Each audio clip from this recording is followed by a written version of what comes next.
السلام عليكم ورحمة الله وبركاته. الحمد لله نحمده ونستعينه ونستغفره ونعوذ بالله من شرور أنفسنا ومن سيئات أعمالنا. من يهده الله فلا مضل له ومن يضلل فلا هادي له. أشهد أن لا إله إلا الله وحده لا شريك له وأشهد أن محمدا عبده ورسوله. أما بعد. Hadirin muslimin dan muslimat yang dimuliakan, kita masih membincangkan berhubung dengan perkara-perkara yang boleh menjejaskan tauhid, yang boleh menjejaskan percayaan kita kepada Allah Subhanahu wa taala, kekuasaan, keagungan, keesaan dan ketuhanannya yang layak diabdikan diri hanya kepadanya. Di antara perkara yang dilarang ataupun perkara yang boleh mengancam akidah ialah su'udzan billah. Su'udzanni billah, sangka buruk dengan Allah Subhanahu wa ta'ala. Di dalam agama sangka buruk dilarang. Dilarang kita bersangka buruk sesama manusia. Bahkan yang lebih daripada itu, dilarang kita bersangka buruk kepada Allah Azza wa Jalla. Husnudzan billah, sangka baik dengan Allah adalah kewajipan tauhid. Salah satu daripada tanggungjawab tauhid itu membawa seorang insan bersangka baik dengan Allah Subhanahu wa taala. Al-Quran di dalam surah Ali Imran ayat 154, Allah Subhanahu wa taala menyebut, yadhunnuna billahi ghairal haqq dhannal jahiliyah. Mereka menyangka kepada Allah Ta'ala dengan sangkaan yang tidak benar, sangkaan jahiliyah. Yakni orang-orang musyrik, mereka sangka kepada Allah sangka yang tak layak bagi Allah Subhanahu wa ta'ala. Di antaranya di dalam surah Al-Fath Allah sebut, wa yu'adzibal munafiqina wal munafiqat wal musyrikina wal musyrikat wal musyrikina wal musyrikat adh-dhannina billahi dhanna as-saw' alaihim dairatus saw' wa ghadiba Allahu alaihim wa la'anahum wa a'adda lahum jahannam wa sa'at masira. Dan diazab orang-orang munafik lelaki dan orang-orang munafik perempuan. Kerja nifak, kerja buat tipu. Apa maksud nifak? Apa maksud munafik? Apa maksud munafik? Hari itu kita dah kuliah apa maksud munafik.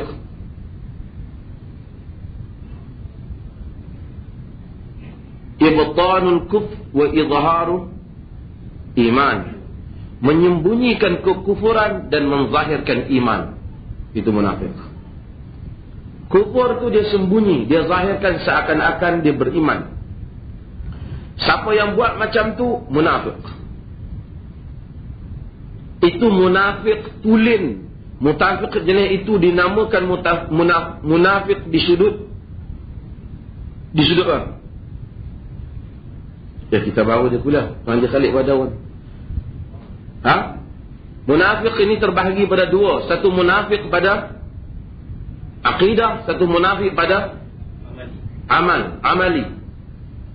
Siapa yang menyembunyikan kufur, menzahirkan iman, dia munafik pada akidah. Orang seperti ini hakikatnya kafir. Kita dia nampak dia beriman. Dia datang masjid, dia mengucap 2 kalimah syahadah, dia kata dia beriman, tapi dia menyembunyikan kekufuran. Kalau orang tanya kita fulan Islam ataupun kafir, kita kata Islam. Pasal kita nampak dia Islam, kita tak mampu untuk menghukum apa yang ada dalam hati manusia. Kita tak hukum dia.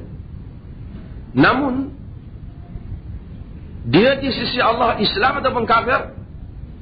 Kafir. Walaupun dia mati, dia disembahyangkan, diuruskan jenazahnya secara Islam, hakikatnya dia kafir. Ini kes apa? Muti dia mukmin katakanlah ditakdirkan pembicaraan itu kalah. Tapi dia sebenarnya mukmin. Di sisi Allah dia mukmin. Cuma kita yang hidup ni mempertahankan yang benar. Kalaulah benar dia sebenarnya tidak mukmin, kita doakan dia mukmin lah. Kalaulah kita ni kalau cerita lain, dia tu mudah-mudahan kita doa dia mukmin dan dia termasuk di kalangan orang-orang beriman. Abang dia pun Muslim. Kalau sekiranya dia tidak mukmin sebenarnya, ditipu. Benarlah andai katakan yang sebelah apa yang didakwa oleh kaum keluarga. Walaupun dia diuruskan secara Islam, di sisi Allah dia kafir. Cuma kita sebagai orang Islam yang hidup mesti menguruskan secara Islam. Satu orang yang mengaku mukmin datang ke masjid, sama ataupun tak datang ke masjid, mengucap 2 kalimah syahadah, hidup di dalam masyarakat Islam, kita kira dia sebagai mukmin, Muslim, teman Islam dalam arti kata yang umum. Tapi sebenarnya dia menyimpan kekufuran di dalam dadanya. Dia mati, wajib ataupun tidak kita meninggalkan jenazahnya secara Islam? Wajib. Urusan hatinya diserah pada Allah. Ini golongan munafik yang khalis, golongan munafik aqidi. Dari segi aqidahnya munafik, i'tiqadi, dari segi aqidahnya dia munafik. Kita ini urusan dia dengan Allah Azza wa Jalla. Pada zaman Nabi SAW tak apalah, Nabi dapat wahyu dan baginda tahu siapa yang munafik dan siapa tidak munafik. Pada zaman Umar bin Khattab radhiyallahu anhu, Umar tanya kepada Abu Huzaifah, sahabat biasanya tengok kepada Abu Huzaifah, adakah dia disembahyangkan jenazahnya ataupun tidak disembahyangkan jenazahnya. Namun kita nahnu nahkum bil zawahir wallahu yatawalla sarair. Kita hukum yang zahir, Allah Ta'ala yang tahu apa yang ada dalam hati manusia. Tuan-tuan, tak usah takut. Kita jangan jadi sebahagian orang yang duk kelang kabut masalah ni. Oh dia ni barangkali kufur ke apa. Zahir di iman, iman, khalas, selesai. Tuhan kira tak akan silap. Kita silap tak apa. Dia bukan kata macam kita tengok, tak. Kalau sekiranya dia iman ada dalam hati dia, tapi semua perangai munafik dia ada. Cakap bohong, janji khianat, janji dusta, bagi amanah khianat, berkelahi melampau, kita dipanggil dia juga munafik. Tapi munafik ini munafik pada amali, pada amal. Selagi mana kalau iman dia ada, tapi perangai munafik dia ada, kita kata hang ni munafik, masuk munafik pada amal. Maka munafik itu terbahagi pada 2, nifaq i'tiqadi dan amali. Nifaq pada i'tiqad dan pada amal. Ayat yang sedang kita bincangkan ini, Allah Subhanahu wa taala menceritakan tentang orang munafik pada i'tiqadnya. Diazab orang-orang munafik, lelaki dan perempuan, musyrikin dan musyrikat. Musyrikin tu yang laki, musyrikat tu yang perempuan. Adh-dhannina billahi dhanna as-saw, yang bersangka dengan Allah dengan sangkaan yang buruk. Ke atas mereka lah daerah sangkaan yang buruk itu. Dan ke atas mereka lah sangkaan yang buruk itu. Allah Subhanahu wa taala murka kepada mereka dan melaknat mereka. Disediakan bagi mereka neraka Jahannam dan ia adalah seburuk-buruk tempat kembali. Maka perangai sangka buruk kepada Allah Subhanahu wa taala ialah perangai munafik dan musyrikin. Al-Imam Ibn Qayyim Al-Jawziyah rahimahullahu ta'ala, ketika menafsirkan ayat di dalam suratul Fatah ini, ayat 6, beliau menyatakan orang-orang munafiqun, mereka sangka buruk, mereka sangka tak benar janji Allah kepada Rasulnya. Allah janji Rasulnya akan menang. Maka kata Allah, Allah janji kosong je, tak menang. Sangka buruk dengan Allah Subhanahu wa ta'ala. Maka siapa-siapa yang menyangka bahawasanya Islam tak akan menang, selama-lamanya Islam akan ditindas, dia termasuk di kalangan orang-orang yang bersangka buruk terhadap janji Allah Subhanahu wa ta'ala. Kita kena sangka suatu hari Islam menang, suatu hari Islam akan kuat, suatu hari kebenaran akan berjaya ditegakkan. Cumanya apabila kebenaran itu tak dapat ditegakkan, ataupun tak berjaya Islam yang tulen itu ditegakkan, mungkin disebabkan kelemahan pendukung-pendukungnya, kerana tidak memenuhi syarat, ataupun di atas hikmah yang diketahui oleh Allah Subhanahu wa ta'ala. Namun Allah Ta'ala tidak akan menghina kebenaran. Walaupun ada orang-orang yang benar yang ditewaskan, tetapi kebenaran terus besar di dalam dada mereka. Iman yang sebenar terus berada di dalam jiwa mereka. Dan Allah Subhanahu wa ta'ala tidak pernah, walaupun kalah orang-orang beriman di dalam pertempuran umpamanya, ada yang kalah, tetapi mereka mati di dalam keadaan yang mulia di sisi Allah. Sebab itu kita kena yakin bila datang hari raya kita sebut sadaqa wa'dah, lagi wa nasara 'abdah, lagi wa a'azza jundahu wa hazamal ahzaba wahdah. Sadaqa wa'dah, benar janjinya. Allah Ta'ala janji. Wa nasara 'abdah, dia tolong hambanya.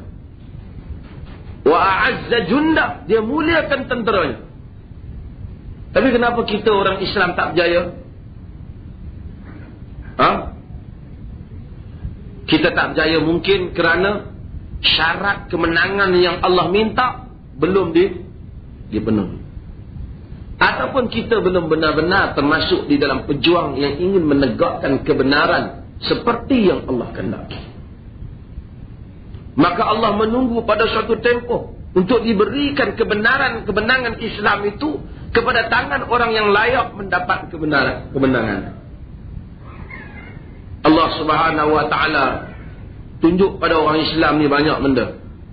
Sebab itu wajib kita i'tiqad segala yang berlaku, sangka baik dengan Allah. Setelah kita buat, kita usaha, tiba-tiba berlaku di sebalik yang kita usaha, luar daripada dugaan kita. Kita hendaklah yakin segala keputusan Allah mempunyai hikmatun balighah, mempunyai hikmah yang teramat sangat. Banyak perkara yang semasa dia terjadi itu kita rasa bahawasanya benda itu merugikan. Kenapalah aku ni buat macam ni, nak buat baik akhirnya jadi macam ni. Tetapi setelah ia berlalu, kita tahu padanya ada hikmah yang besar dari sisi Allah Subhanahu wa ta'ala. Mungkin sebahagiannya kita tidak dapat singkap di dunia ini, kita singkap dia di akhirat. Dulu masa bulan puasa kita salat di sini, saya kempen tentang beli buku La Tahzan. Go, don't be sad, jangan bersedih. Siapa yang beli? Macam dia? Beli? Baca dia? Saya kempen oleh kawan-kawan Universiti Pensyarah dia kata, aku ni baca buku banyak lah, antaranya terbaik buku ni. Hikmah Allah Azza wa Jal, buku yang terlaris. Jangan duka cita. Itu sok khabar tunjuk ada orang hadiah kepada Yang Amat Berhormat Perdana Menteri selepas isteri dia meninggal. Buku tu, buku Al-Ahzan. Dia kata Al-Ahzan duka cita, bukan Al-Ahzan, La Tahzan. Maka jangan duka cita. Baca. Siapa duka cita tu baca. Wajib kita i'tiqad. Setelah kita berusaha habis-habisan, ikhtiar berbagai-bagai, kita rasa tak berjaya, kita buat tak berjaya, Segala yang dikatakan mampu dengan kadar manusia telah kita usaha, tak berjaya. Kita yakin padanya ada hikmah. Yang dikatakan sangka buruk dengan Allah, dia kata Allah, dia rasa hati Allah pun saja nak bagi aku gagal. Dia sangka buruk, merosakkan tauhid. Aku pun tak faham Allah Ta'ala ni. Saja tak pasal-pasal dia bagi aku kenal. Itu Shah Rukh Khan saja boleh kata benda tu depan tokong lah. Hindu dia tak apa. Tuhan dia boleh komplain. Kita tak. Kita sangka. Kita kata dah aku cuba. Jangan kita pergi buat benda salah, kemudian berlaku nak apa? Macam mana ada takdir, ada hikmah lah tu. Kita buat nanya orang, kita zalim orang, kemudian kita ada hikmah. No. Kita cuba buat yang baik. Ikut peraturan yang Allah Subhanahu Wa Taala kehendaki. Tiba-tiba berlaku di sebaliknya. Wajib di dalam i'tiqad, tuntutan akidah ini, husnuzan dengan Allah Ta'ala. Kita yakin padanya ada hikmah yang besar. Yang pada mungkin kita tidak tahu pada hari ini, kita tahu besok. Banyak benda tuan-tuan, semasa kita kena tu kita rasa dunia kita gelap. Kita rasa tak dapat keluar daripadanya. Tapi bila habis benda itu berlalu dan kita keluar daripadanya, kita dapat lihat keindahan perkara tersebut. Saya pernah cerita kepada tuan-tuan, ada menteri Algeria yang dia begitu duka cita, tak pasal-pasal dia dimasukkan ke dalam penjara. Bila dia masuk dalam penjara, dah lama kemudian dia keluar, dia menulis, dia kata, alangkah baiknya aku dimasukkan Allah dalam penjara, sehingga aku mengenali kebenaran dan mendampingkan diri kepadanya, yang mana aku tak lakukan semasa aku berada di luar. Banyak orang tak kenal Allah semasa senang. Semasa dia boleh kenal, dia kenal Allah semasa dia susah. Hatta kita sendiri, walaupun kita kenal, kita mengari, kita mengajar, kita bagi agama, bahkan kita mendengar orang mengajar, kita baca Quran, kadang-kadang hubungan kita dengan Allah Subhanahu Wa Taala jauh. Kita pun tahu nilai kita.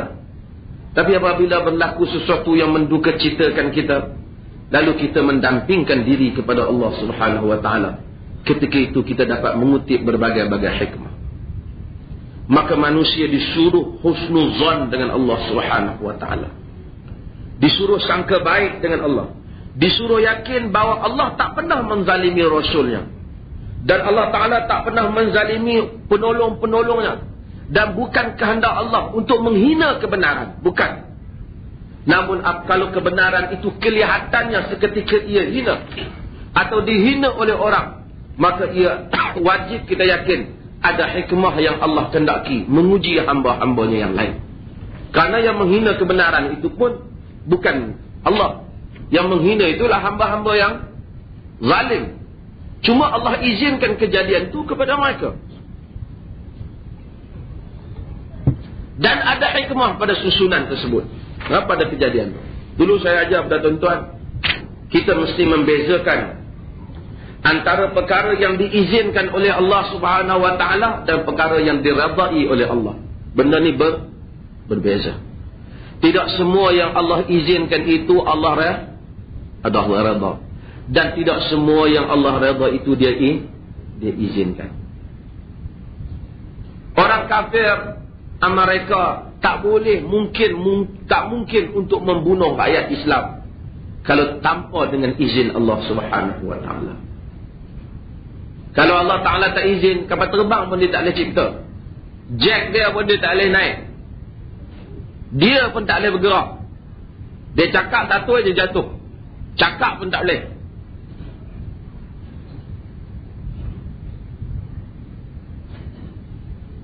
Kalau Allah Ta'ala tak izin. Kalau Allah tak izin kepada Fir'aun, dia tak boleh buat apa kepada Musa. Menggerakkan tentera pun tak boleh. Kalau Allah Ta'ala tak izin kepada Abu Jahal dan Abu Lahab, mereka tak boleh memerangi Nabi SAW.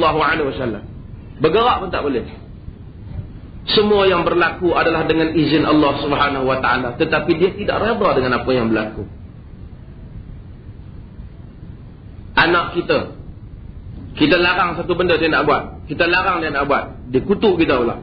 Kita kata jangan, awak jangan pergi. Dia nak pergi, Ayah ni berkira, orang lain semua boleh pergi. Kenapa saya tak boleh pergi? Tak sah, kita kata. Jangan pergi. Tak bagus sebab ayah kira nak minta pinjam kereta sekejap tak boleh. Dia nak tengkar kita, kita meradang dia, kita ambil kunci kereta, kita bagi kereta, pergi. Dia sangat. Dia pergi. Dia dapat kunci pun dengan izin kita. Siapa?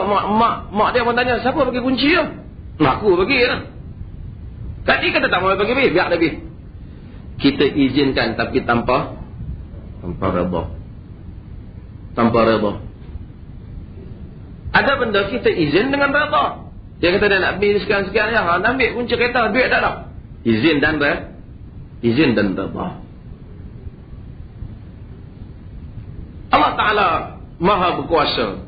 Dia izinkan banyak kejadian, sekalipun kejadian itu menyanggahi dia. Orang sembah berhala, dia izinkan. Tapi dia tak redha. Dia tak redha. Ada tak perkara yang Allah redha tapi dia tak izinkan? Ada. Dia redha kita pergi haji. Ada tuan-tuan yang tak pergi haji. Tapi kenapa tuan-tuan tak pergi masa sekarang? Malas ke tak cukup duit? Tak cukup duit. Dia redha tapi dia belum izinkan. Dia redha Islam menang. Dan dia mahu Islam menang. Dan kaum muslimin menang. Tapi dia belum izinkan. Apabila dia redha tapi dia tidak izinkan, mempunyai hikmah yang besar yang hanya diketahui oleh dia. Wajib kita i'tiqad Allah Ta'ala tak buat kerja tu sia-sia. Wajib kita i'tiqad. Aceh bila kena tsunami, kalau tiba-tiba orang kalau tak beriman itu, aku pun heran Tuhan tak pasal-pasal yang dibantai Aceh tu je. Apa? Kufur, tuan-tuan. Kufur. Kira Aceh ni dia terkena tak ada satu pasal pun. Mereka dah serambi Mekah. Dia kira hak nama dia pernah dengar. Yang Allah lebih mengetahui daripada apa yang awak tahu. Allah Ta'ala lebih mengetahui daripada apa yang kita tahu. Ni Amerika lah. Dikatakan saintis tidak pernah meramalkan tentang akan berlakunya satu tsunami yang pasti seperti mana ia meramalkan akan berlakunya pada Amerika bila-bila masa. USM ada GIS, ada geografi, bahagian geografi cerita. Bila ditanya saintis bila masa sahaja. Kalau berlaku tak ada penduduk, dia takkan dapat selamatkan diri kena pantas. Di Aceh itu 9 lebih, yang ni 11 lebih. Bila ditanya mereka bila masa, letak menunggu belah. Tapi orang tanya, lah apa tak terjadi lagi? Dia tanya, kita kata-kata awak tak usah masuk campur, ni kan kerja awak, kerja Allah Azza wa Jalla. Dia kata habis apa nak kenal mereka, awak apa yang pergi kena Aceh dulu? Semua ni su'udzan billah, sangka buruk. Kita bila benda tu kena, nanti orang pergi kena ribut banjir di Perlis, Kedah, Kelantan. Apa dia kena banjir belah tu? Kenalah banjir belah Pulau Pinang. Pulau Pinang ni banyak bukan Malaysia ke, bukan Muslim ke? Muslim banyak. Tak sesuai Tuhan hantar ke sana.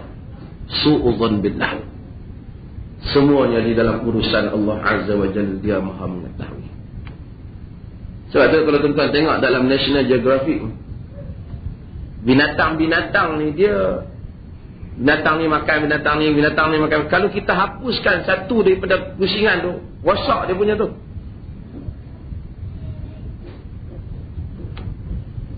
Mereka tengok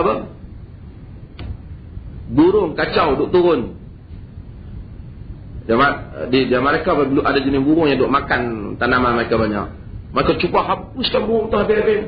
Bila mereka hapus, baru mereka terpesan burungnya ialah ulat yang bila dia turun tu, dia bukan makan tanaman tu sama, dia hapuskan ulat tu sama.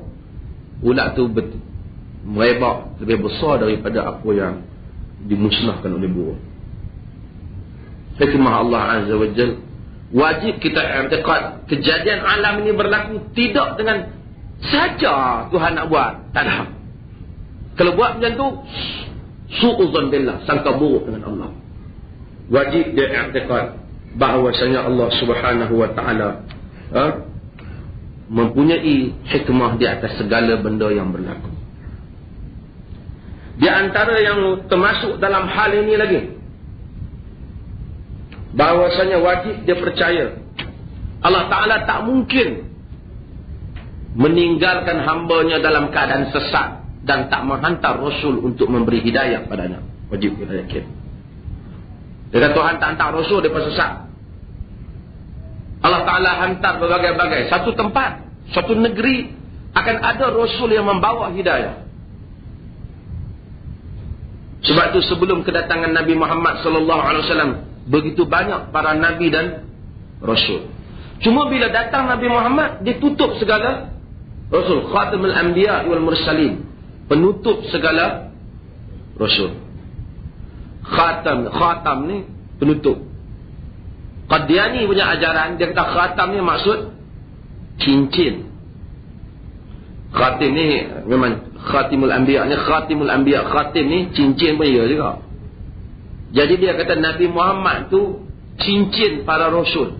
Mirza Ghulam Ahmad tu seorang lagi Nabi mai. Seorang lagi Rasul. Sebab tu kalau kita pergi ke India, dia mesti Tok guru dia akan membesar, kalau dia mengajar mesti dia akan sentuh masalah Qadiani. Pasal Qadiani itu satu ancaman. Mirza Ghulam Ahmad. Ghulam ni bukan nama dia, Ghulam tu budak. Mirza Ghulam Ahmad, Mirza anak Ahmad. Qadiani ni dia percaya bahawasanya Mirza Ghulam Ahmad tu Rasul. Ni sebelum Nabi ni akan ada lah berapa banyak Dajjal yang mengaku Rasul ni. Salah seorangnya ialah Rashad Khalifah yang menjadi guru kepada Qasim Ahmad. Dia Rasul yang dihantar oleh untuk rakyat Amerika. Dia kata sayalah Rasul yang menggunakan dolar. Dia Rasul dia guna dolar. Dia mati kena sembelih. Mengkulit hitam sembelih. Dia anti hadis kod 19. Ada lagi banyak orang yang mengaku. Cuma sebahagian Rasul tu ada yang letak jawatan. Tak ada. Tak ada sejarah Rasul palsu yang letak jawatan melainkan di Selangor. Malaysia boleh. Di Malaysia saya tak jawatan. Tengok tapi dibicarakan dia smart. Pakai dengan coat, pakai dengan tie. Dulu dia dia jaga zoo tu. Barangkali dia fikir kalau para Rasul tak ada Nabi yang diutuskan melainkan mereka menjaga kambing. Dia fikir aku jaga gajah lagi boleh lah. Barangkali macam tu lah kot dia kias orang. Tak mungkin Allah Subhanahu wa ta'ala membiarkan para Nabi, membiarkan umat tanpa diutus Rasul. Kalau tak ada Rasul, kok mana pun dah habis dah Nabi Muhammad, satu-satu negeri dia hantar tokoh. Tokoh itu akan melakukan pembaharuan dan ataupun akan membawa hidayah yang dibawa oleh Rasul kepada tempat berkenaan. Secara umumnya hadis-hadis Nabi cerita akan berlakunya tajdid. Man yujaddidu laha dinaha. Sesiapa orang yang akan membaharukan untuk umat itu agama umat tu. Tajdid. Cuma ulama-ulama berkhilaf pendapat siapa dia mujaddid itu. Bagi setiap zaman ni siapa mujaddid? Setiap 100 tahun Nabi kata ada seorang mujaddid. Sebagai ulama kata Ibn Hajar sebut kalam bukan seperti seorang. Yang pentingnya mungkin ramai. Ada orang tajdid dalam hadis, ada dalam fiqh, ada di dalam akidah, ada di dalam akhlak. Tapi yang pentingnya umat ni tak sunyi daripada ulama dan tokoh yang membimbing mereka. Setiap zaman kita dengar nama tokoh-tokoh. Walaupun orang kecam, orang apa, tapi tokoh-tokoh yang masyhur. Ibn Baz rahimahullah tetap hebat. buku-buku dan karyanya, dia manfaat kepada umat. Siapa nak ikut, Nabi pun tak semua orang ikut. Siapa tak mau, tak payah ikut dia lah. Dia tak mau, dia ikut jalan dia. Tetapi kedatangan tokoh Allah menunjukkan Allah Ta'ala tak membiarkan umat kekeliruan, sehingga tidak ada orang yang membawa hidayah Al-Quran dan sunnah Nabi SAW. Di antara sangka buruk kepada Allah, kita sangka Allah Subhanahu Wa Ta'ala tak akan balas. Aku pun kalau buat baik pun belum tentu Tuhan nak balas baik. Kalau dia sangka begitu, berarti rosak tauhidnya, kerana dia sangka buruk dengan Allah Ta'ala. Memang hak nak balas syurga ataupun neraka adalah hak Allah Ta'ala, tapi Allah Subhanahu Wa Ta'ala tak akan zalimkan hamba-hambanya. Kalau ada di kalangan hamba-hamba Allah yang sangka bahawasanya kalau buat baik pun belum tentulah Allah Ta'ala nak balas kita dengan elok. Aku di dunia ni dok buat baik banyak dah, yang dia dok bagi kaya tu yang kafir juga. Dia sangka buruk kat Allah misalnya. Di dunia ni aku sembahyang pagi, petang, doa kat dia, dapatlah rezeki sehari 30-40 ringgit. Aku ingat akhirat besok pun dia buat cincai-cincai macam tu.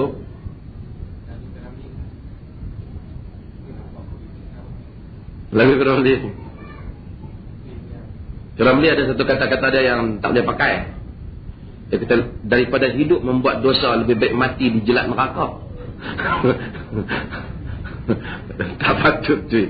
Bukan dia kata daripada hidup buat dosa, lebih baik kau bertobat ke apa. Biar mati dijelat neraka. Ha?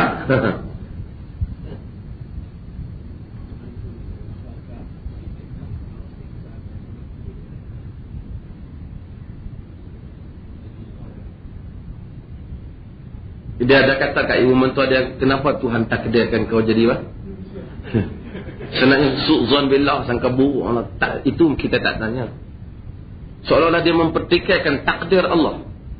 Allah takdir, ada keputusan dia. Apa ada yang dia nak buat, ada yang dia nak azab, ada apa. Kau tak payah masuk campur.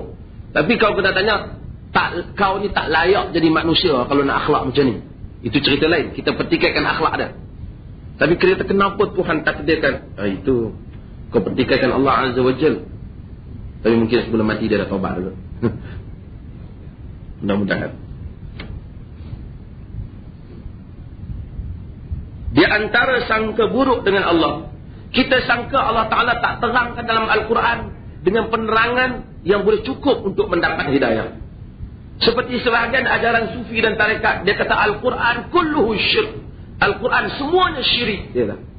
Tauhid itu di sisi kami. Sebab tu kita tak rujuk Quran ke? Al-Quran ni kalau kau baca tak dapat. Nak dapat hidayah, nak dapat ruh, nak dapat kasyaf, kena kepada kalam orang-orang tarekat. Ini orang-orang yang sangka buruk dengan Allah Azza wa Jalla.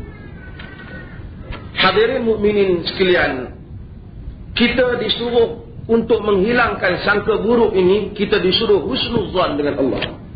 Disuruh sangka baik dengan Allah. Antara akhlak yang diminta oleh Islam ialah yang dinamakan, yang kita sebut dari itu, iaitu ar-raja itu. Ya benar. Mengharapkan kepada Allah Subhanahu wa taala. Dalam surah Az-Zumar ayat 53 Allah Subhanahu wa taala menyebut, "Qul ya ibadiyalladzina asrafu ala anfusihim la taqnatu min rahmatillah. Innallaha yaghfiru dzunuba jami'a. Innahu huwal ghafurur rahim." Katakan, wahai hamba-hambaku yang kecewa dengan diri mereka, jangan mereka berputus asa dengan rahmat Allah. Sesungguhnya Allah mengampunkan segala dosa. Sesungguhnya dia maha pengampun lagi maha penyayang. Allah Ta'ala suruh Nabi beritahu pada hamba yang kecewa dengan rahmat dia. Macam mana orang kecewa dengan rahmat? Kata, aku ni buat dosa banyak dah, nak tobat pun tak jadi dah. Kita kata, sekarang baru hang nak insaf. Yang muda-muda hang tak mau nak insaf, dah umur dah macam ni dah, hang tobat pun kira tak berbaloi dengan apa yang hang buat tau. Kalau kita kata macam tu, pertama kita, siapa yang sangka buruk? Dia atau kita? Kita telah mengajar dia, kita sangka buruk dengan Allah, dan kita telah mengajar dia untuk sangka buruk dengan Allah Ta'ala. Apa yang patut kita kata? Taubatlah. Tidak ada yang menghalang antara engkau dan taubat. Cuma jangan taubat main-main. Nah, itu tak apalah kita pesan. Tapi kita jangan kata tak. Dan sebagai orang, dia tu tak guna lah. Dakwah macam mana pun tak dia. Dan ini kita tak kata. Dan ini mesti jaga-jaga. 100. Sebab tu tuan-tuan baca dalam hadis. Yang orang yang membunuh 9. Qataltu 99. Aku bunuh 99. Fahali min taubah. Adakah untuk aku taubat? Mula-mula dia tanya apa? Dia tanya abid ahli ibadat. Kawan jenis kaki yang ibadat kuat ni, dia kira apa? Dia ukur orang dengan diri dia. Sebab tu agama jangan ukur dengan diri kita. Agama ukur dengan hukum Allah. Dan kita 99 nak bunuh. Tuhan mana nak terima taubat? Alang-alang bunuh bagi cukup 100. Tapi manusia ni, kalau dia mencari Allah Subhanahu Wa Taala, akhirnya dia berjumpa. Betul tak? Tak ada orang yang berusaha nak pada agama, tiba-tiba dia tu memang nak kat agama, tapi nak buat macam mana, mati tak jumpa agama juga. Tak ada. Man jahada fina lanahdiyannahu subulana. Siapa yang bersusah payah pada jalan kami tunjuk dia jalan kami. Tak ada. Salman Al-Farisi, dia duduk di Parsi, dia ingin kepada hidayah, dia berjumpa Nabi di Madinah. Padahal bapa dia, tok nek keturunan dia, kesemuanya pendeta kekufuran, majusi. Siapa yang teringinkan petunjuk yang benar, jumpa dia petunjuk. Kalau dia mati sebelum jumpa dalam ikhtiar, Allah Ta'ala mudah-mudahan ampunkan dia dan masukkan dia dalam syurga. Dia cari tak jumpa Hindu masuk dulu. Cari-cari terakhir Hindu tadi, masuk Buddha. Dia tak dapat Islam lagi, mati. Agak-agak ada untuk dia kampunan. Ada untuk dia kampunan. Dia cari. Dia tak jumpa. Islam tak main ada. Kawan ni bunuh 100. Tapi oleh kerana jiwa itu ingin bertaubat, dia terus berjalan. Dan kemudian dia tanya lagi orang, ada tak siapa-siapa boleh aku nak tanya agama? Sekali dia kata fadulla ala alim, lalu dia ditunjukkan kepada orang alim. Bila ditunjukkan kepada orang alim, dia pun pergi, dia kata aku bunuh 100 Jawa, ada taubat. Dia kata apa? Ma yahu, bukan dia kata ada, dia kata ma yahulu bainaka wa bainat taubah. Apa yang menghalang antara engkau dan taubat? Taubat kan? Lega dia dengar. Sebab itu agama ni jangan tanya pada orang kuat ibadat, tanya pada orang alim. Orang kuat ibadat, kita bagi dia kerja lain. Kita bagi dia kerja tok syiah, kita bagi dia kerja cuci masjid. Hang kerja, tak apa. Tapi kalau hang tak tahu hukum hakam, hang jangan jawab. Orang Melayu, dia masalah. Siapa saja kerap di masjid, dia tak alim hang lah tu. Itu bukan alim, betul tak? Abid. Hang kata hang lah, baguslah, soleh nampak, kan? Hang lah beramal lah. Itu betul. Dia Allah alim pun. Kita heran. Aku tengok 3 bulan lepas duk teruk. 3 bulan lepas teruk lah alim. Alim ni dia singular daripada perkataan plural dia. Ulama. Maksudnya dia ni satu orang apa? Ilmu, scholar. Dia bukan. Dia pergi masjid. Orang hak lapis yang pertama tunjuk kat dia salah. Tapi bila dia tunjuk kepada orang alim dia kata ma yahulu bainaka wa bainat taubah. Apa yang menghalang antara engkau dan taubat? Taubat. Dia tak kata macam tu saja. Orang alim ada pengalaman lah. Dia kata izhab ila ardi kaza wa kaza watruk ardak fa innaha arda su wadhhab ila ardi kaza wa kaza fa inna biha unasun ya'budunallah fa'budillaha ma'ahum. Tinggalkan tempat hang, kerana tempat hang tempat orang jahat. Jadi bila kita nak sihat orang nak buat baik, kita kata apa? Hang boleh bertaubat, tapi syarat hang nak. Tapi kalau hang nak kekal dalam taubat ni, hang kena tinggal tu kawan-kawan yang punca hang buat jahat. Dia tak boleh tak, saya nak taubat lah, tapi saya tempat tu saya tak mau lah, kita nak kena pergi jugalah. Kita kata taubat hang tak jadi. Bila dia alim, dia menguasai syariat, dia tahu bahawa tabiat kepada taubat. Hang tinggalkan tempat hang. Hang pergi kepada satu tempat yang lain. Fa inna biha unasun ya'budun Allah fa'budillaha ma'ahum. Pergi di sana. Kerana di sana ada orang yang kumpulan yang mengabdikan diri kepada Allah. Abdikanlah diri kepada Allah bersama dengan mereka. Siapa yang nak amalkan kitab dan sunnah, kena cari orang yang minat dan orang yang sokong dan membela kitab dan sunnah. Kalau dia tinggalkan, dia kata aku seorang-seorang lah. Member nak buat macam mana? Tak. Al-arwahu junudun mujannadah. Ruh ini adalah tentera yang terarah. Kepada siapa yang mana dia kenal, dia akan condong pada tu. Orang tu kalau kaki jahat, dia memang nak kawan orang jahat, tak biar cakap banyak. Tapi kalau orang ni orang jiwanya baik, dia cenderung kepada baik. Kalau dia kata saya sebenarnya baik, tapi kawan-kawan saya semua saya pilih jahat-jahat. Kesimpulannya jahat lah. Pasal walaupun kita bukan dilarang untuk duduk dengan orang jahat untuk bagi nasihat, kita tak ada larang. Tapi bolehkah satu orang yang dia cakapnya tak mau cakap jahat-jahat, perbuatannya tak mau buat, tapi dia keluar musafir dengan orang jahat. Tuan-tuan keluar satu orang, satu kumpulan, ajak tuan-tuan pergi rombongan. Mereka semayang dah, subuh mereka tak bangkit mayang, kita bangkit mayang seorang. Main masalah Zuhur Asar, mereka kata kita berhenti nak kena semayang dulu. Kalau kita harap kita tak apa, kita berhenti, kita seorang turun dalam van, pergi solat, tak kira mereka tunggu. Tuan-tuan boleh kamu musafir dengan orang itu? Dia tak jadilah, hang tinggal aku tak lain, aku balik negeri tak kenal orang terus senang. Kenapa? Melainkan kita tu dalam rancangan nak dakwah mereka tu lain lah. Tapi sekadar nak pi berseronok, mustahil. Satu orang yang wanita yang salihah, bolehkah dia nak tumpang hidup di bawah suami yang tak baik? Suami tak semayang, kaki judi, ataupun apa lagi semua perangai buruk. Tak mungkin. Ataupun seorang suami yang baik, mampukah dia memegang lama isterinya yang orang yang jahat? Tuan-tuan? Melainkan dia ni jenis barol juga. Dia kata aku jahat dia, aku kira keluar dari rumah, aku tak mau fikir apa. Kira dia tak tanggungjawab lah. Tapi kalau satu orang bertanggungjawab, mesti dia duduk di rumah, dia tengok muka orang ni, dia tengok muka anak-anak dia, dia rasa benda ni tak boleh diteruskan. Tak boleh diteruskan.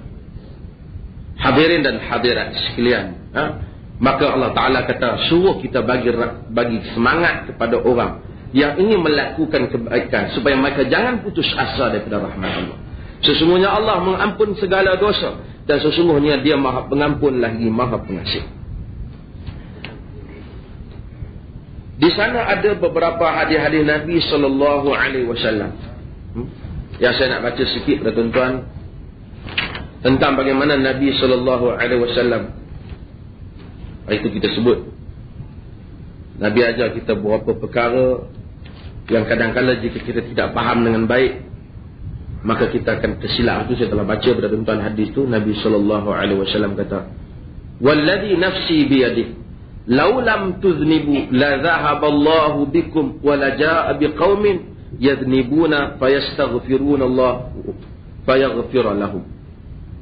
Demi yang jiwaku berada dalam tangannya, jika kamu tidak melakukan dosa, nescaya Allah akan menghilangkan kamu dan mendatangkan satu kaum yang lain yang melakukan dosa, lalu meminta keampunan daripada Allah, lalu Allah akan mengampunkan mereka.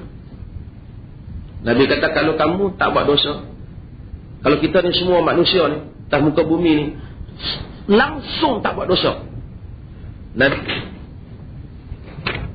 Nabi SAW kata, Allah sapu kita habis bang.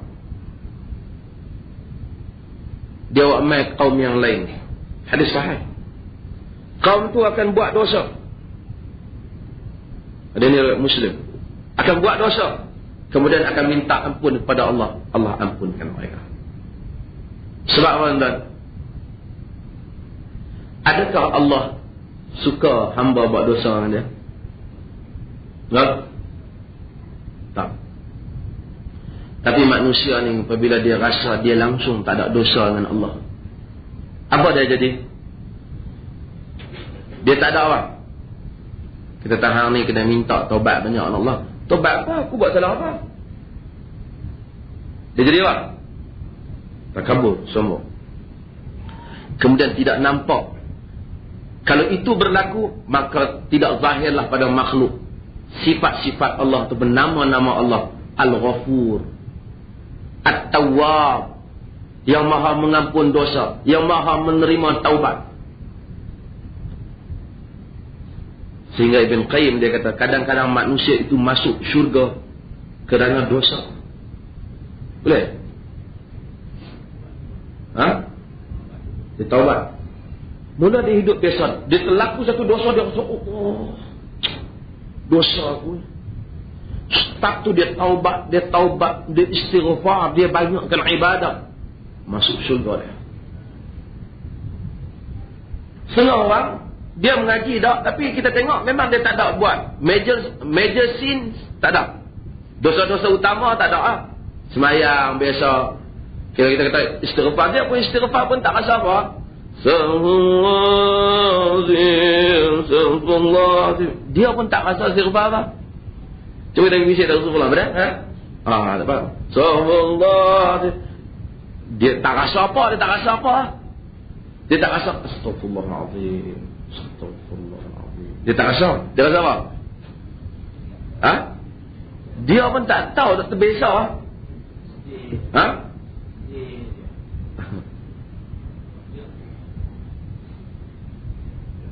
Kadang-kadang dia suruh anak dia pergi beli rokok dia. Mana rokok aku? Lupa. Astagfirullahalazim, aku dah pesan kat.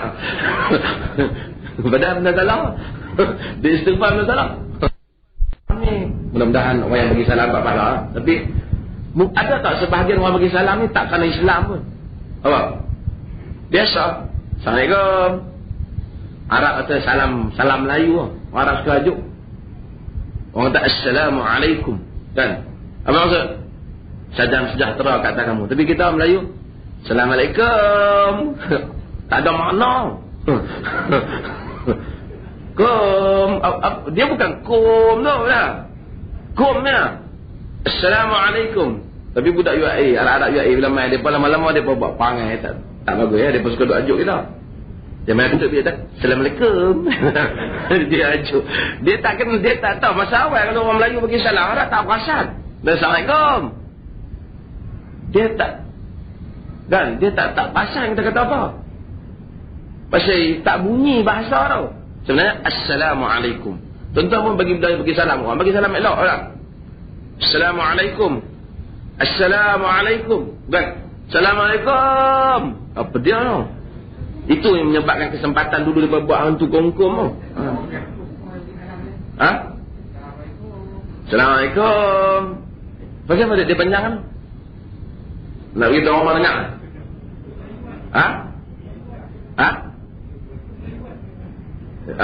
Jahat tu kita bang. Pasal dia doa. Dia Assalamualaikum. Cukup. Nabi SAW kata, bila kita, kalau manusia ni langsung tak buat dosa, Allah Ta'ala hilangkan kita. Tapi bukan berarti baginda galakkan kita buat dosa. Tak. Tapi nak mengingatkan kita jatuhnya satu orang ke dalam dosa itu ialah perkara mungkin. Bukan mungkin, mesti jatuh dalam dosa. Tuan-tuan semua dan saya nampak elok disebabkan Allah Subhanahu Wa Taala menutup sebahagian besar daripada kesalahan kita. Tak itu tuan-tuan. Kalau Allah Ta'ala bagi setiap dosa kita datang dan orang pun tahu apa dosa kita buat, tak ada kita yang selamat daripada mata orang, dan tak ada kita yang elok pun. Maka Allah Ta'ala sattar, dia tutup kita. Sebab itu Abdul Sattar. Sattar tu maksud nama Allah Ta'ala sattar ataupun sitir. Ditutup kita daripada kesalahan dan keaiban. Cuma yang buka ni siapa? Kita. Hamba orang lain yang buka. Dan dia larang juga kita daripada buka kesalahan. Kesalahan diri kita pun kita tak buka, kesalahan orang pun kita tak buka. Sebab tu kalau ada orang melakukan maksiat dan dia tutup maksiat tu, kita tak tahu, kita sebenarnya kita dengar cerita aja. Tuan-tuan tak payahlah pergi duk buat siasatan. Tak payahlah buat siasatan. Kita ni dalam masyarakat kita, yang mana dengar ujung telinga tu dia nak pergi siasat, yang nampak tu dia tak tindak. Sebab tu bukanlah kita kadang-kadang yang operasi berbahagian agama buat, pergi satu bilik ke satu bilik, tak ketuk, buka, boleh tengok sijil nikah. Tengok sekali dia tangkap satu orang, tiba-tiba dia tu dah nikah. Dari segi syarak, kita bila disuruh cegah mungkar? Bila apa? Bila kita dengar khabar ke bila kita nampak? Nampak tu yang kita nampak, kita tahu itu mungkar. Misalnya orang sebelah ada buat maksiat, semua orang cakap, dan memang orang pun kata memang ya, kita diberi amanah. Okey, kita tahulah, yakin. Ini benda kita tak tahu, buat apa kau nak check dah? Kau nak buka aib dah? Kalaupun dia buat maksiat, dia berdosa dengan Allah Ta'ala, tapi kau tak nampak, kau tak berdosa. Tujuan kita mencegah mungkar ialah kerana kita nak membersihkan environment. Dia menyuruh apa kita, tapi oleh kerana fokus kita pada yang tak nampak, kita tinggalkan yang nampak. Dia berpeluh atas pentas antara artis, mungkar atau tidak? Cegah tak? Kita cegah kan, kita bagi lesen, bagi lulusan. Mungkar yang terbuka itu yang ra'a. Man ra'a minkum mungkaran falyughayyir bi yadihi. Siapa yang nampak mungkar, ubahkan tangan. Kita tak ubah. Benda yang memang kita nampak, naik atau pentas di Tasik, kita ketahui bukan suami isteri berpeluk-pelukkan, kita buat tak tahu. Tapi dalam bilik yang kita tak tahu, kita pergi buat operasi suluh bawah katil lah apa, awak tak tahu. Bukan kita kata apa, tapi kita kata pelaksanaan yang seperti itu menjadikan cacat. Tujuan menghapuskan mungkar ialah untuk membersihkan persekitaran. Kita nak environment yang bersih. Kalau awak pergi cuci benda yang tak nampak, environment tetap tak bersih. Kalau awak tak bersihkan yang jelas. Majalah yang teruk, yang meledak, majalah yang menyuruh kepada maksiat, itu bertebaran dengan mudah dan tak dicegah. Benda yang tak nampak kita cari. Itu berlakunya ketidakseimbangan masyarakat. Sepatutnya kalau nak buat operasi dakwah, kita kalau betul-betul semua dakwah, okey, dia buat operasi, kita pergi dakwah ke Mega Mall. Okey, tengok pusat nampak semua. Adik ni pusat tak boleh nampak. Yes, itu nampak kan? Ra'a lah. Man ra'a minkum. Siapa yang nampak lah? Nampak. Yang dia duduk dalam bilik, nampak tak? Tak nampak. Mungkin betul, mungkin tak. Capek pelaksanaan itu. Nabi SAW meminta supaya kepada kita dalam hadis, Nabi kata, lan yanji ahadan minkum amalu, lan yunji ahadan minkum amalu. Tak ada siapa pun di kalangan kamu yang amalannya dapat menyelamatkan dia. Amalan kita tak dapat menyelamatkan kita. Qalu wala anta ya Rasulullah, engkau pun tak dapat selamat wahai Rasulullah, amalan kau. Nabi kata, wala ana illa an yataghammadani birahmatihi, melainkan tidak, aku pun tak selamat, melainkan Allah telah meliputi aku dengan rahmat. Tuan-tuan masuk syurga dengan amalan. Mudah-mudahan kita doa kita masuk syurga dan kaum muslimin semua masuk syurga. Kita masuk syurga dengan amalan kita ke dengan rahmat Allah? Rahmat. Bolehkah kita kata bahawasanya kalau Tuhan tak rahmat pun cukup dengan amalan aku ni kau masuk dah? Dah. Kalau satu biji kalau sebelah telinga ataupun sebiji mata jadi timbang, tak terlepas itu. Dalam buku lah Tahzan tu dia ada sebut tu benda. Dia kata kita ni kadang-kadang kita rasa biasa, kita dah biasa tuan-tuan. Pas tuan-tuan kuliah ni tuan-tuan bangkit berdiri. Tuan-tuan tak rasa apa, berdiri sembang, tak rasa apa. Tapi sebenarnya dapat berdiri dengan dua kaki tu satu rahmat. Ramai orang yang tak ada kaki dah. Ada orang yang tak ada kaki dah. Ada orang tak boleh berdiri dengan kedua kaki dah. Ada orang tak boleh. Tuan-tuan bila datang kuliah, mari duduk di depan. Tuan-tuan kalau pergi kuliah kita di Gulugu ada seorang sahabat kita. Dia selalu datang kuliah, dia jarang miss kuliah kita. Tapi dia cacat. Dia datang, dia kedua belah kaki dia tak boleh jalan. Dia naik motosikal untuk orang cacat. Tuan-tuan yang perasan kan? Saya ingat kalau sini dia lepas, dia datang. Tapi kalau kita tengok dia walaupun macam tu, dia tu datang duduk depan, ambil nota, ambil kuliah. Kalau kita fikir bukannya, dia guna untuk diri dia. Kalau dia barangkali kalau kita duduk tempat dia, kita kata, ya Allah kalau kau bagi kat aku dua kaki, tak ada kuliah, melainkan semua aku pergi. dapat dua kaki tu, duduk melentang tu. Tak di mana. Nabi SAW kata tak ada siapa yang selamat dengan amalan dia, rahmat Allah Azza wa Jalla. Kemudian Nabi kata saddidu wa qaribu, tujulah yang lebih tepat. Wa qaribu, dan bersifat pertengahan. Jangan terlalu lajak, jangan terlalu longgar. Dan ini berlaku pada semua orang yang minat kepada agama pada peringkat awal. Hatta dalam orang yang nak pada sunnah pun kadang-kadang kita tak kata apa jangan. Tapi dia baru main mengaji kita, dia pergi bid'ah kampung dia tu, orang di kampung tu marah kita. Dia kata ni lah punca. Padahal dia main tempat kita bukan ajar sampai suruh dia kata macam tu. Kita kata yang ni tak dalam sunnah, tak usah buat apa. Dia balik pergi perang kampung dia, mengaji tak habis. Baru main 3 kali. Marah orang kampung. Marah dia kata jangan biar dah. Itu Nabi waqaribu. Sederhana. Awal Nabi kata sederhana. Waghdu wa ruhu wa syai'un minal dulja. Berjalanlah pada waktu pagi, waktu tengah hari dan sedikit pada waktu malam. Maksudnya siang puasa kalau boleh. Hari ni sahabat-sahabat kita main puasa. Malam ibadat bagi yang mampu. Wal qasda tablughu. Nabi kata perlahan-perlahan, pertengahan-pertengahan nanti kamu sampai. Sebab tu tuan-tuan bila tengok orang semangat Islam macam ni kita nak, semangat macam ni kita mau.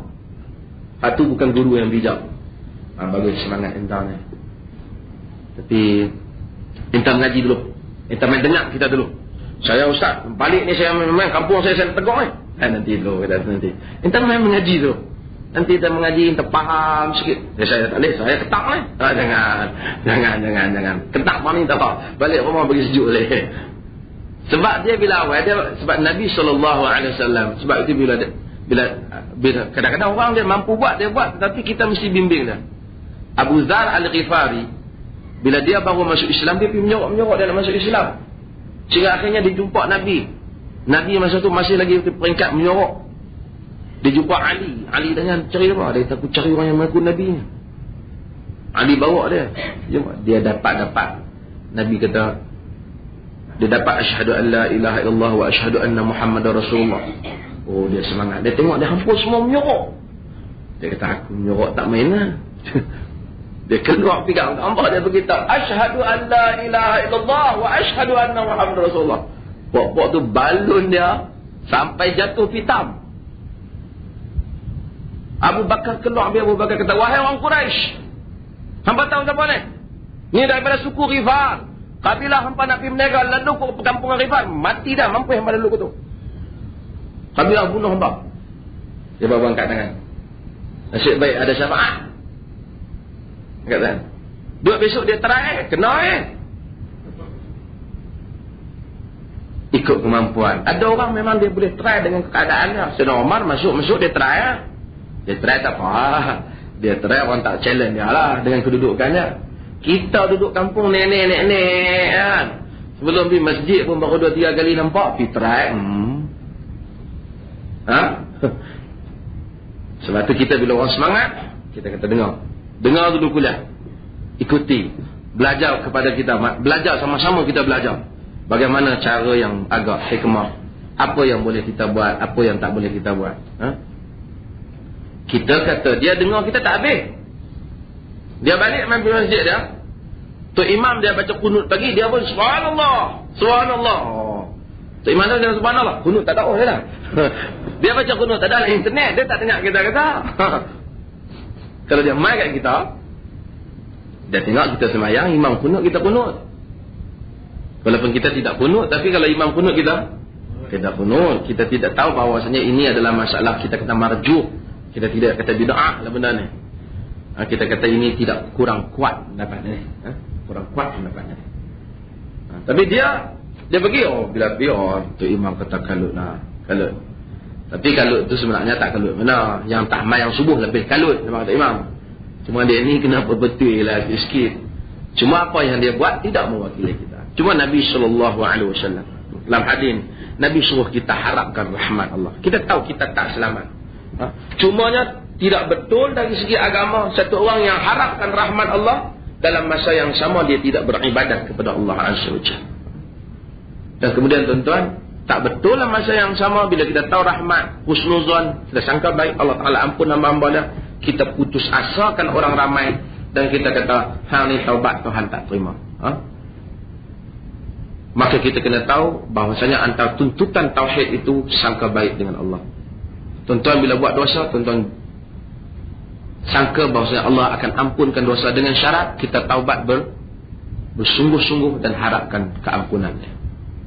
Bila kita tengok Islam tewas, kita sangka bahawasanya Allah Ta'ala tak pernah menghina kebenaran, tetapi yang berlaku ini ada hikmah dia, syaratnya mungkin tak cukup, satu hari nanti Islam akan menang. Kalau kita tengok orang-orang yang baik dibunuh dan ditindas, kita kata Allah Ta'ala tak pernah mensia-siakan hambanya. Kalau dia benar-benar baik, dia ikhlas kepada Allah, tempatnya di sisi Allah adalah dalam syurga. Kita sangka baik dengan Allah Subhanahu Wa Ta'ala. Kita percaya bahawasanya kalau tengok orang Islam tewas, kita tak boleh kata bahawasanya tengok Tuhan pun tak mampu dah tolong kita. Ini semua adalah sangka buruk dengan Allah Azza wa Jalla. Kadang-kadang orang ni bila dia tengok satu kekalahan orang Islam, dia boleh rosak akidah dah. Dia tengok takkan Tuhan tak tolong kot, kita dah tolong dia banyak. Dia seakan-akan rasa bahawasanya dia besar. Dia tahu bahawasanya pernah Rasulnya pun tewas dalam peperangan. Nampak? Perangan Uhud. Apa tak pula kita sebagai hamba-hamba Allah Azza wa Jalla. Tuan-tuan, saya dah doakan kepada saya dan tuan-tuan sentiasa sangka baik dengan Allah Azza wa Jalla. Itu dah tuntutan tauhid. Kita doa. Apa kita sangka kita doa?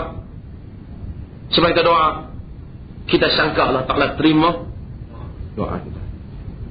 Kita sangka, kita yakin dia terima. Cumanya kita tak tahu bagaimana dia nak balas doa tu. Itu dalam urusan dia. Mungkin dia bagi cash macam mana yang kita minta. Mungkin dia gantikan dengan lain. Mungkin dia tangguhkan kerana tak sesuai. Mungkin dia simpan di sisi dia. Adalah habuan yang dia nak bagi. Tuan-tuan bagi tahu, ada tak doa tuan-tuan yang sia-sia? Tak ada. Cuba tuan-tuan teliti. Sehingga tuan-tuan boleh duduk pada saat ini, entah berapa puluh dah masalah yang telah menimpa hidup, yang tuan-tuan telah doakan hari ini, masalah itu telah pun berlalu. Cuma adalah satu dua masalah baru barangkali, yang juga apabila kita berdoa, dia akan berlalu. Bagaimana Allah menjadikan dia berlalu? Kesemuanya di dalam genggaman dan urusan Allah Azza wa Jal. Dia tak pernah meninggalkan hamba-hambanya yang menyatakan, Ya Rab, wahai Tuhan, wahai Tuhan. Tak ada lagi orang yang bangun tahajud di tengah malam menyatakan, Ya Rab, tolonglah aku. Tiba-tiba sampai 10 tahun dah hari ini, dia tak nampak apa kesan pun. Bahkan dia diletakkan dalam derita lagi, tak ada. Bahkan kurnia Allah, dia makan, dia minum. Orang lain telah pun jatuh gelombang, tapi dia masih lagi kekal. Cuma barangkali masalah dia tu, Tuhan kurang sikit-sikit dengan cara yang Allah kendaki.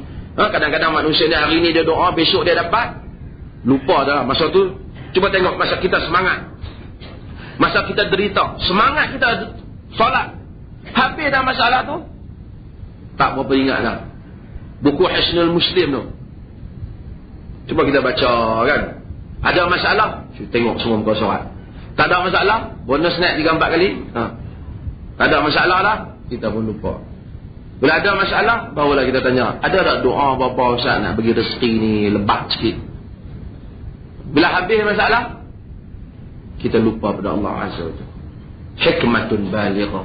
Bagi Allah adalah hikmah yang besar dalam yang kita tidak tahu. Wallahu ta'ala a'lam. Ada soalan?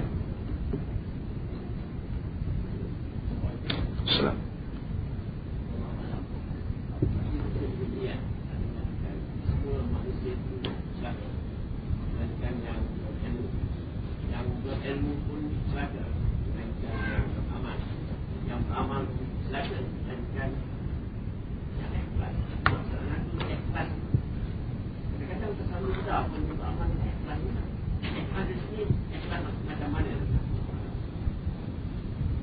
Raja Khalid tanya, ikhlas macam mana?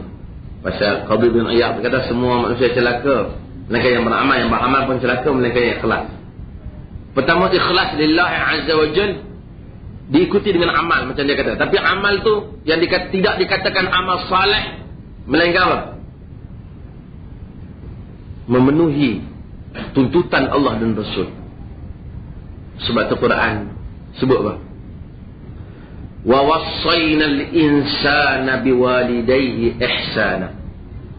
Kami pesan kepada manusia supaya buat baik dengan kedua ibu bapa.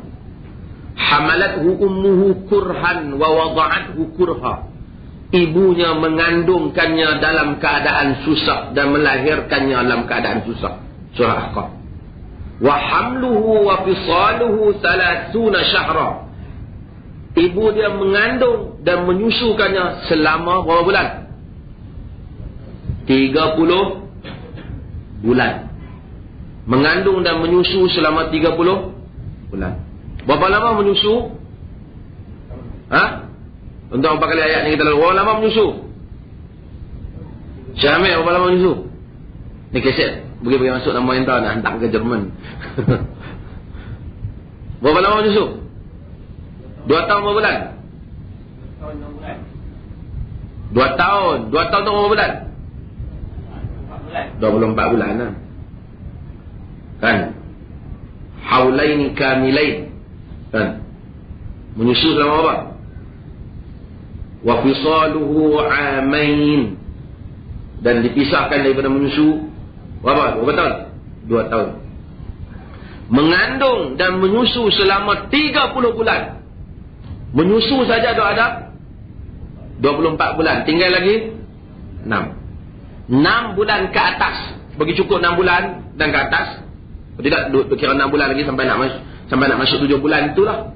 Maksudnya 6 bulan lah. Bagi habis 6 bulan dan ke atas adalah tempoh paling singkat manusia mengandung. Pada zaman Sayyidina Osman ada seorang perempuan kahwin 6 bulan kemudian mengandung. Sayyidina Osman nak hukum dah. Ali kata siapa nak hukum dah? Mana boleh, tak cukup 9. Jadi anak ni bukan anak suami dah. Dia lahirkan anak. 6 bulan dia lahirkan anak. Kata Ali, Quran kata, wa wassaynal insana biwalidayhi ihsana. Hamalathu ummuhu kurhan wa wada'athu kurha. Wa hamluhu wa fisaluhu 30 syahra. Mengandung dan menyusu selama 30 bulan. 30 bulan dalam ayat yang lain dia kata wa fisaluhu amain, dan dia dipisahkan daripada susu selama 2 tahun. 2 tahun sebanyak 24 bulan. Artinya yang tinggal baki berapa bulan? Tadi 30 bulan. 30 tolak 24 tinggal berapa? 6. Maka kata Ali, sesingkat tempoh mengandung 6 bulan dalam Quran. Sains hari ini pun kata 6 bulan ke atas memungkinkan janin itu hidup jadi anak, lahir. Quran mendahului mereka. Quran mendahului mereka. Wa hamluhu wa fisaluhu 30 syahra. Mengandung dan menyusu selama 30 bulan. Hatta idza balagha ashuddah. Sehingga apabila dia telah sampai kepada umur matang. Berapa umur matang? Balik matang. Anak kita 11 tahun balik matang Ha? Tak matang bukan kan anak, nampak-pak tak matang. Tuan-tuan, pendidikan yang baik menjadikan manusia tu matang, menitikan agama. Cuba kita tengok, kadang-kadang naik motor besar kan salah lah. Rambut berau ni, bubut ni, cakap pun, lu apa macam apa ngamak. Tanya-tanya umur dia 40. Ya. Tapi bila orang tu dia mari mengaji tu, tuan-tuan mari mengaji kan, ngaji agama, dia rasa benda-benda macam tu nak buat jadi senang. Lugai kata tak kan? Hatta idza balagha ashuddah, sehingga apabila dia sampai kepada umur matang. Matang Quran tak beritahu. Setengah kata 18 ikut matang. Mungkin 30, mungkin 20, 35 juga. Sehingga dia matang. Wa balagha 40 sana, dan sampai kepada umur 40. Maksudnya mau tak mau 40 kena matang. Kalau 40 tak matang,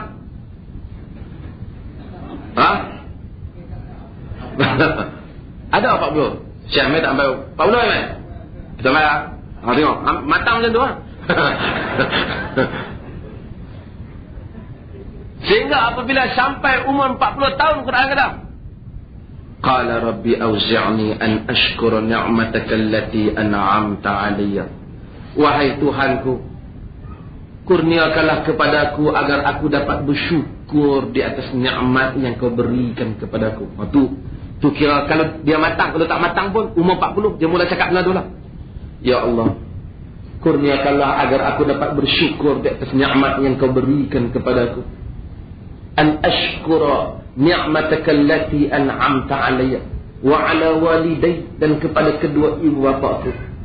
Wa an a'mala salihan tardah, agar kurniakan kepadaku agar aku beramal dengan amalan saleh yang engkau redha. Bukan amal soleh yang orang kampung redha. Amal soleh yang siapa redha? Yang Allah redha. Bukan yang masyarakat redha. Bukan yang TV3 redha. Bukan yang tok wan kita redha.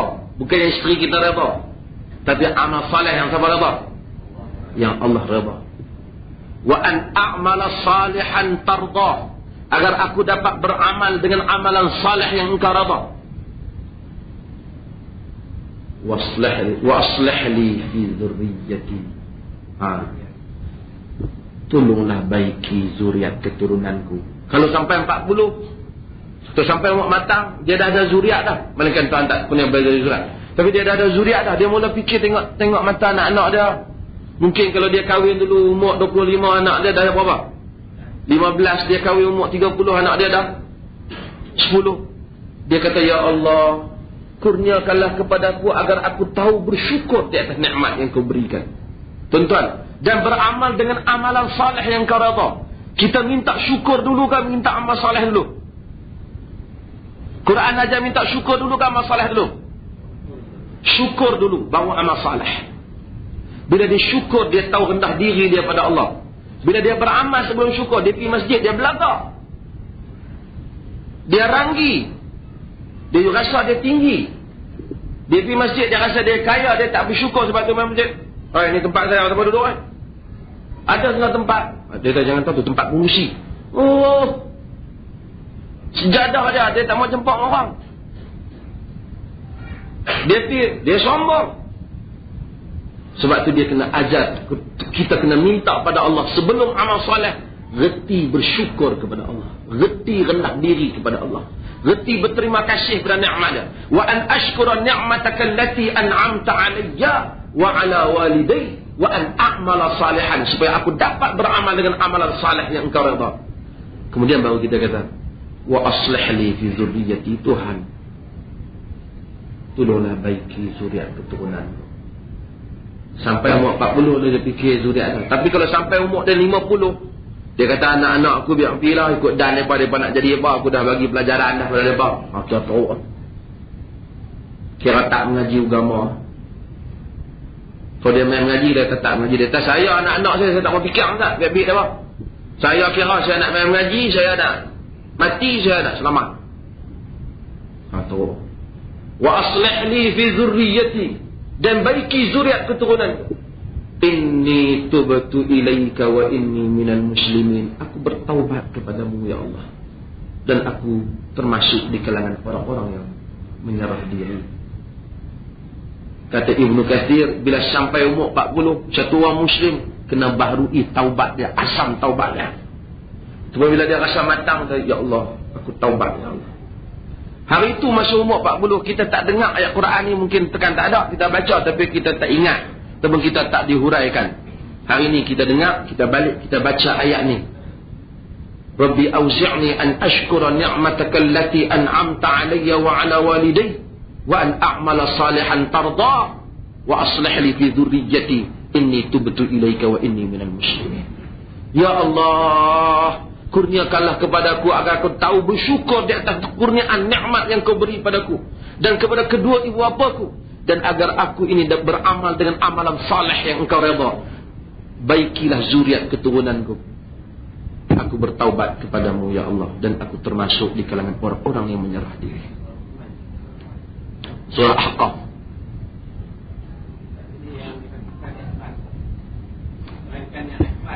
Ya. Tak, itu bukan amal saleh. Sebab dia kata beramal. Kalau dia melakukan bid'ah, dia tidak beramal saleh. Dia amal tapi tak saleh.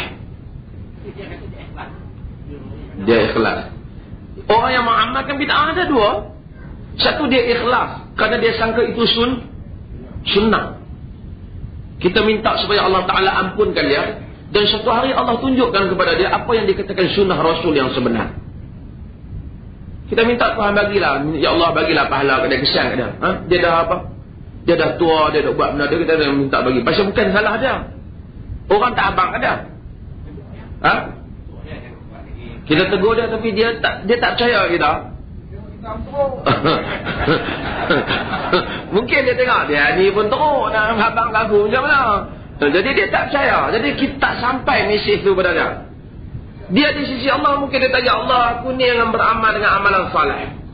Mungkin kita harap Tuhan bagi pahala kat dia, dan Tuhan tunjukkan kepada dia amalan Rasul yang sebenar. Dosa bukan disebabkan dia, dosa disebabkan orang-orang yang telah menunjukkan dia jalan yang salah.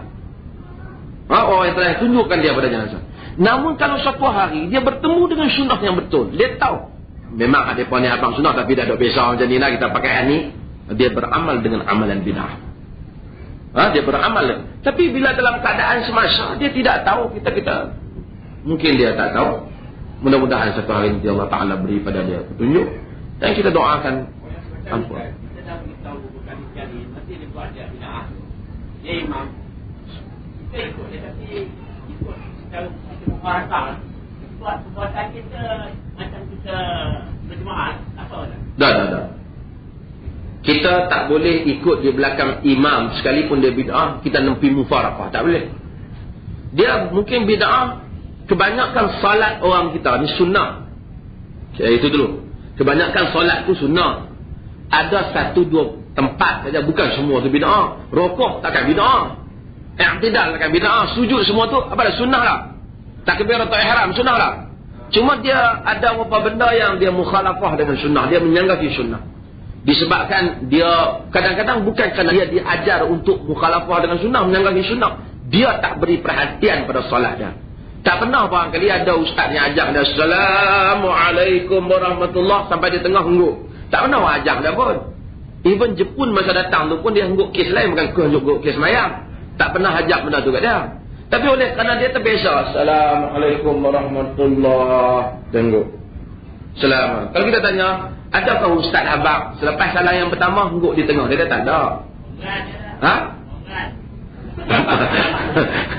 Peranggan. Adakah buku-buku yang kata tak ada? Tapi pasal apa awak buat? Dia pun tak boleh bagi jawapan. Dia kata apa? Tak tahu dia. Besok siapa pun tak abang kata. Kan? Kita kata mungkin pertama dia tak bagi perhatian. Yang kedua mungkin ada sungguh ustaz-ustaz yang ajak dia. Memang ustaz tu memang dia kreatif lah. Jadi bila dia kreatif, dia tambahlah 2-3 tempat dan sembahyang ni, dia rasa ini produk saya. Dia pun sangka takkan ustaz salah. Lalu dia amalkan apa yang ustaz beritahu. Mudah-mudahan kita harap dia ni Tuhan ampun lah. Kan? Okey. Ada kalau kita bagi tahu dah dia. Bila kita bagi tahu dia berada dalam 2 keadaan. Satu, mungkin dia tak percaya yang kita bagi tahu. Disebabkan ada rujukan hak dia apa, tak ada. Dia tak ada kitab kata, dia pun sebut, orang yang sebut tu bagi tahu. Walaupun kitab tu kalau tengok tak kata macam tu pun. Ataupun kitab tu kata bukan mesti betul. Yang betul ialah kitab dan sunnah. Kitab macam-macam. Ada kitab yang kata macam-macam, kan?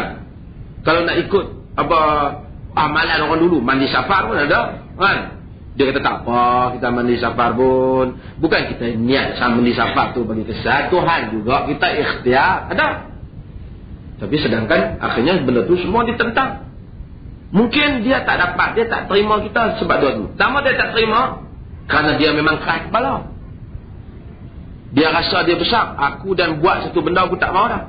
Kedua dia tak terima mungkin kerana dia tak percaya kat kita. Dia tak yakin. Dia rasa takkan salah pun. Jadi kalau kita rasa dia ni bukan menolak dakwah, bukan menolak sunnah, dia keyakinan belum masuk dalam dada dia, maka kita mesti terus berdakwah kepada dia satu masa ke satu masa sehingga dia percaya bahawasanya yang sunnah ni macam ni. Mungkin kata ustaz, ni ustaz buat bid'ah tadi ni, saya nak berbetul sikit. Oh marahlah kan. Tapi kalau kita kata ustaz, Rasul ni sebelum dia nak salat, adakah dia baca macam ni? Kita tanya dah. Mungkin dia kata tak ada baca, tapi ada orang betul supaya kita baca. Untuk was-was ni ustaz, dia berlaku pada zaman Rasul ke baru 2-3 hari ni dia berlaku? Ke Rasul sendiri pun habaq lah tentang was-was. Dia kata ya, was daripada zaman dulu lah. Tapi mereka iman kuat, kan? Jadi mereka tak perlu baca. Jadi berdasarkan kalau iman kuat, adakah kita tak perlu ikut cara Nabi? Pasal zaman Nabi tu tak sesuai untuk zaman iman kuatnya. Kita kena buat solat lain untuk orang iman tak kuat. Tak lah macam tu. Jadi untuk apa was-was ni kita baca yang ni? Kita nak bagi hilang was-was. Nabi SAW semasa hayat dia, ada tak dia ikhtiar untuk kita semua supaya kita semayang khusyuk? Mesti ada. Tidakkah Nabi ni pun, dia pun tak mau kita was-was? Dia pun tak mau. Ada tak berlaku sahabat silap dan semayang zaman Nabi dah? Ada tak? Ada. Kalau tidak, tak timbul lah Nabi ajak kalau apa? Faliyah-yakin tu, kalau kamu 3 ataupun kamu 2, kamu 3, kamu nak ambil yang yakin kan? Yang yakin tu ialah yang 2 kan? Ada berlaku tak? Gitu. Tapi ada tak Nabi pesan hak kita nak buat ni? Hak bacaan-bacaan ni? Dia kata tak ada. Adakah Nabi terlupa? Ataupun dia sebenarnya dia tak dapat faham macam kita faham? Dia tak lah. Antara kita dengan Nabi, siapa lebih baik? Siapa yang, dia kata tak, yang ni saya ambil ni bukan sebarang-sebarang dah.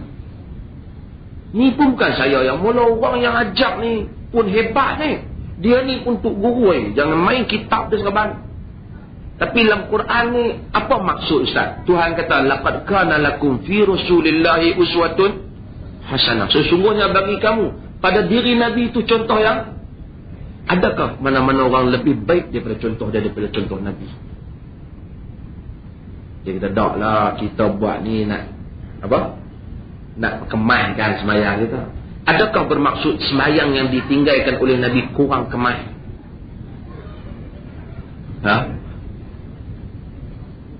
Taklah saya maksud macam tu. Jangan bagi saya pandai lah. Tak, saya nak tanya, saya tak tahu. Kalau kita nak pergi ajak dia apa? Kita tanya dah. Soalan lah.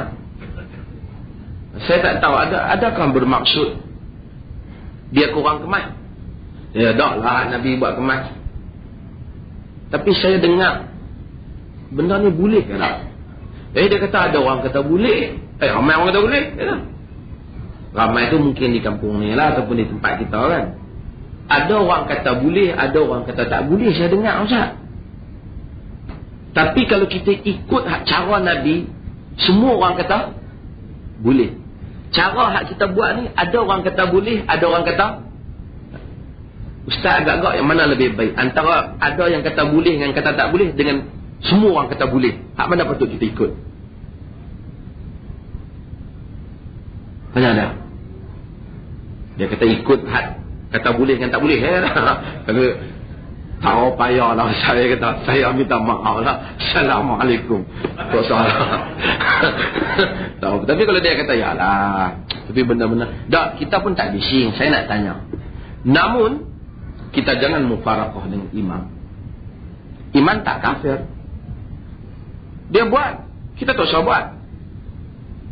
Masa dia baca yang tu kita tak usah baca. Tapi dia takbir atau ihram sunnah atau tidak? Sunnah. Kita takbir atau ihram bersama dengan imam. Dia rokok, kita rokok. Dia i'tidal, kita i'tidal. Semua yang dia buat itu adalah dibuat oleh Rasul. Assalamualaikum warahmatullahi, kita pergi salam. Assalamualaikum warahmatullahi wabarakatuh. Dia sapu muka, kita tangkat sapu muka. Kita pun takkan. Kita tak sapu muka, kita tak tengok sabit benda tu daripada Nabi SAW. Ada hadis dhaif, dia sapu muka. Tapi dia, tapi kita tak payah pak dengan tangan dia. Masih apa ni? Jangan sapu. Sebenarnya yang berlaku pun macam tu, kita bukan kucai, tapi saja satu dua orang ni apa? Dia jelak, dia gatai mulut saja, dia nak bising. Tak ada yang dikatakan istilah Wahabi. Kalau ada Muhammad Abdul Wahab hari itu buat mazhab, kita istiharkan, kita tak ikut.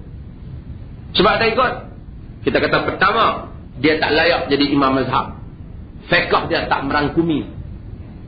Kedua, dari segi penguasaan hadis, dia tidak sehebat Ibnu Taimiyah. Bahkan dia tidak sehebat imam-imam hadis. Dia ada ilmu dia, bukan hebat lah dibandingkan kita, hebat dia lah. Tapi maksudnya, dia hebat dalam akidah. Dan ada beberapa pendekatan dia yang mungkin boleh kita bincangkan tak sesuai di tempat kita. Pendekatan tu, cara agresif dakwah dia. Pasal dia disupport oleh kuasa. Mungkin tempat kita, apa yang ulama Saudi buat? Dia kalau siapa buat salah, dia ambil tindakan. Tak apa, dia ada kuasa, kita tak ada kuasa. Kita tak boleh buat cara dia apa.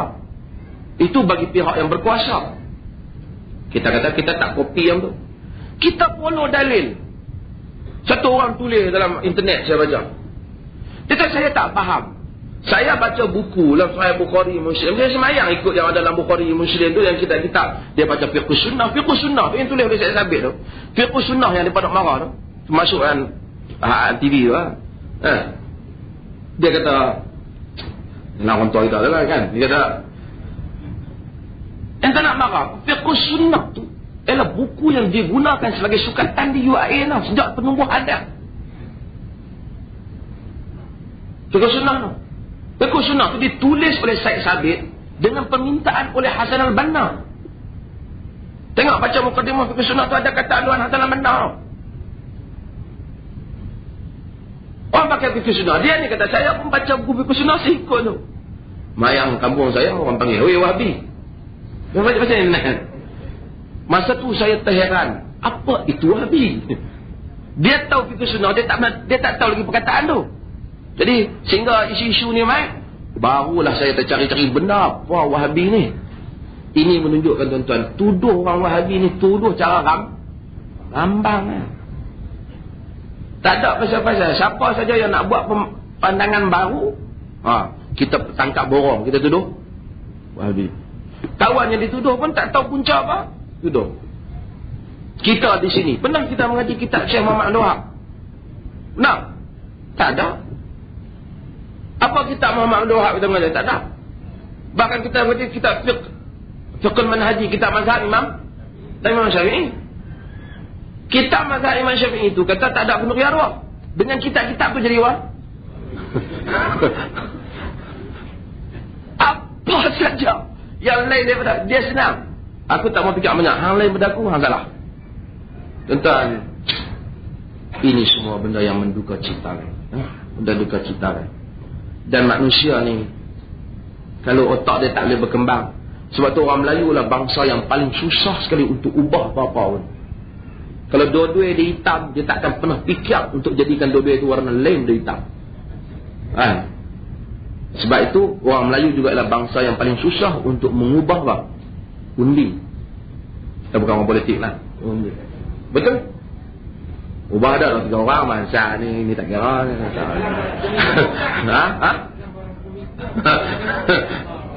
Dari segi tabiat bangsa. Dia payah. Cina ada. Cina dia boleh ubah apa-apa saja. Pasal dia berfikir. Hindu saya tak tahu. Tapi Hindu pekak lagi pada Melayu lah. Kalau tidak dia tak sembah tokoh yang tangan 8 lah. Tapi artinya dari segi tu orang Melayu dia bukan tak ambil kisah, dia malas berfikir. Kalau kita habaq satu benda, macam Tuan Haji Khalid kata tadi, bukan dia tak tahu benar tu masalah, dia kesimpulan aku malas fikir benda ni. Aku malas fikir.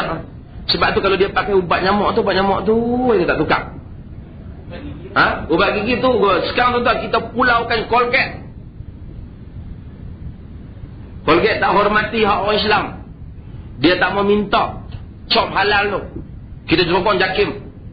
Dia tak mau minta daripada JAKIM. Persatuan Pengguna Islam minta dipulaukan Colgate. Pasal Colgate ni dia tak pernah pun nak minta cop halal. Pasal dia tak pernah ada perasaan nak hormati orang Islam. Tak macam buat gigi lain. Orang minta Persatuan Pengguna Islam nak bertemu dengan dia halau punya tu, dia tak mau. Sebab tu dia pun tunjuk gambar orang Islam buat bantahan di Thailand, termasuk dia angkat gambar Colgate sekali. Dia antara Colgate Thailand yang lagipun Colgate ni banyak daripada Thailand. Jadi tuan-tuan, stop Colgate. Belilah apa benda lain daripada Colgate. Kalau saya pasien keluar ubat gigi, dia ubat gigi dah.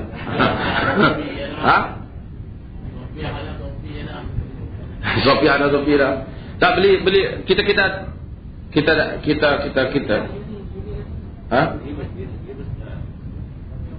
yang pentinglah kita bagi satu ni, kita sokong Persatuan Pengguna Islam Pulau Colgate.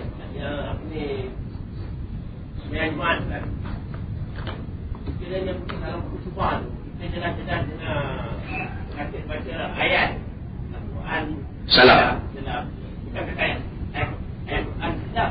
Dalam bahasa Melayu pun silap. Jangan putuskan rahim. Jangan